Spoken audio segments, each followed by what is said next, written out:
Merry Christmas, everyone! It's not a big deal in Russia and Ukraine, though, and that's exactly why we have 6 KHL games to offer. Get ready for a ton of goals. My name is Andrea Sachenko, and this is your daily KHL update.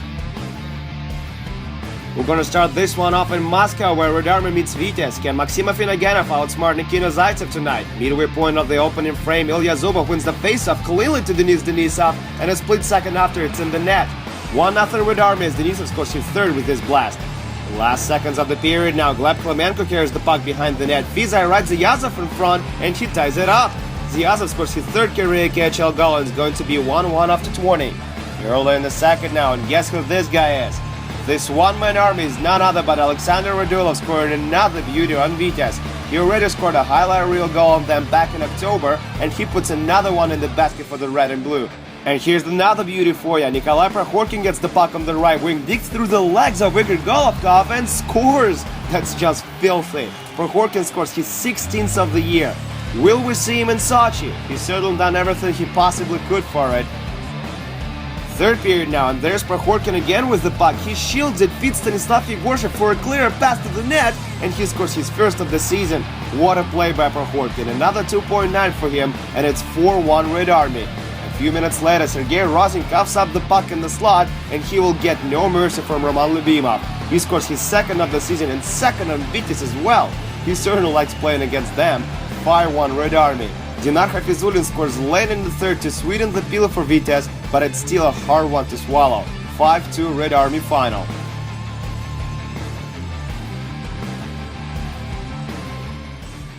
Spartak Moscow hosts Metalurg Magnitogorsk. Spartak is still without a sponsor, and Magnitka is on a roll. That doesn't sound very good for the red and white. And it isn't. We pick it up from the second. Chris Lee opens up this quarter with his 11th of the season. Sergei Madzakin and Jan Kovars draw the assist because, of course, 1-0 Metalurg. A minute after that, Francis Perez shoots from a bad angle, but he still manages to beat Jeff Glass, and he gets to celebrate his first career KHL goal. Perez won the Calder Cup with the Griffins last season. 2-0 Magnitka. Next minute, 5-on-3 power play for Magnitka, and they make it work. Denis Zaripov puts his 22nd of the year on this play. Glass did make a save, but that was a bit over the line, they say, and it's 3-0 Magnitka. And just a few seconds after, Chris Lee takes a hard shot from the left circle. Glass has a piece of it, but Evgeny Timkin scores on a rebound. 4 goals in 4 minutes for Metalurg, and it's 4-0. Timkin with his 6 and Glass goes to the bench. He did what he could, but that wasn't enough. Sparta gets a goal back in the third as Andrei Sergeyev feeds Vladimir Peshekhonov in the slot, and he beats Vasily Koshkin for his first career KHL goal. That turns out to be more of a consolation goal for Spartak though, because a few minutes after that, Francis Perez takes a hard shot from the right wing and it goes 5-hole. Perez was his second of the night. He joined Metalurg a few weeks ago from Finnish TPS. Viktor Antipin finishes it off 15 seconds later as he scores his 5th, and Sparta can finally leave the ice to heal their wounds. 6-1 Metalurg final.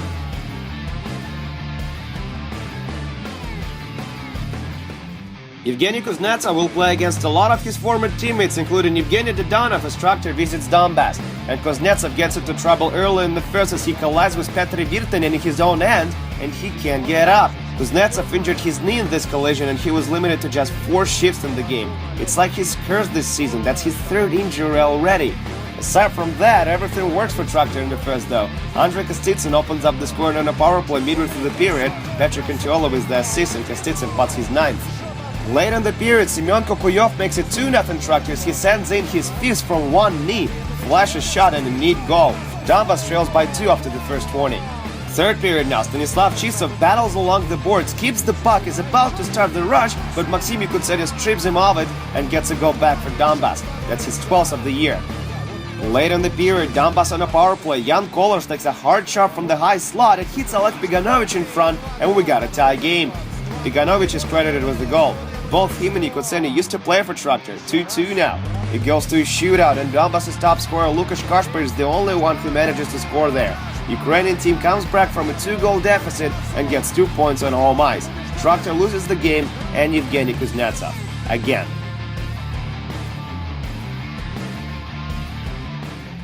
Torpedo meets Agabars, one of the key games in the Eastern Conference of the season, and it didn't take long for the visiting team to get on the board. Dmitry Obukhov puts it on net, and not even 2 minutes into the game, and Vitaly Koval lets it in. Obukhov will take that. It's his 6th of the year. 1-0 Agabars.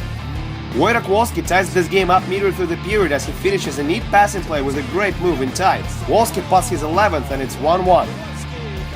30 seconds after that, Akbars gets the lead back. Captain Ilya Nikulin sends in his third of the year to make it 2-1. Not a typical goal for the Cap, but he needed that. Torpedo answers shortly after. Slava Kulimin sets up beautifully Vladimir Galuzin from behind the net, and he puts his 7th to make it all even again, 2-2. Just a few seconds left in the first, Varnikov puts it on net, Burmistrov digs for it, and Team Stapleton finds the back of the net. Burmin Varnikov with the second assist of the night, and Stapleton with his 11th of the year. Early in the second now, Evgeny Medvedev takes a shot, and Stapleton scores his second of the night from the slot to make it 4-2 Akbars. Alex Burmistrov gets his third assist of the night on the play too. A few minutes after that, Tomasz Vintsov feeds Sean Hashka outside of the left circle. He takes a slap shot, it's deflected and into the net it goes. 5-2 Akbars as Hashka nets his 8th. Torpedo gets one back in a hurry again. Mikhail Grigoryev puts it on net from the blue line, and he beats Konstantin Barulin for his 5th. It's 5-3 now. Midway through the third now, Varnikov fools Grigoryev, skates into the slot from behind the net, and scores his 12th.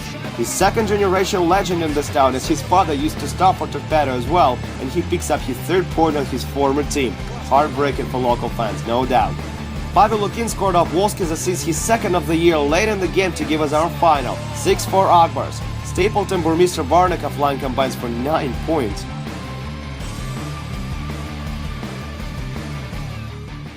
Maxim Chudinov returns to Cherpovets to face Jakub Stepanek. It's Severstal versus SKA St. Petersburg.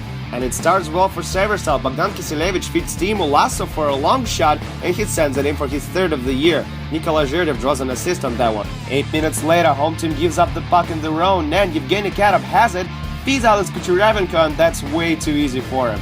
He nets his 5th, and Kadov gets a point against the team he used to captain last season. 1-1 on the board. Still in the first, SKA is looking for another goal. Ilya Kovalchuk has a gorgeous chance, robbed by Stepanek. Best save of the day for sure. Kovalchuk cannot believe he didn't just score there. Second period now, Igor Makarov shows some nice moves in the right circle, takes a shot, and scores. That's his 6th of the year. Anton Burdasov draws his 2nd assist of the night, and it's 2-1 SKA. And that's all they will need. Not the most productive game for Ilya Kovalchuk, but SKA still gets a W. 2-1 is your final in this one. Andrei Stankovic scored a pair on Alex Sudnitsyn tonight, and that gave Atlanta an easy 4-1 win. Evgeny Artuhin with the game winner. And that's it for your daily KHL update. We have 4 more days of hockey before the league will take a short break for New Year's festivities. Come back again tomorrow for 5 more games, including Atlanta and Salavat Ulayev. My name is Andreas Sachenko. See you guys soon.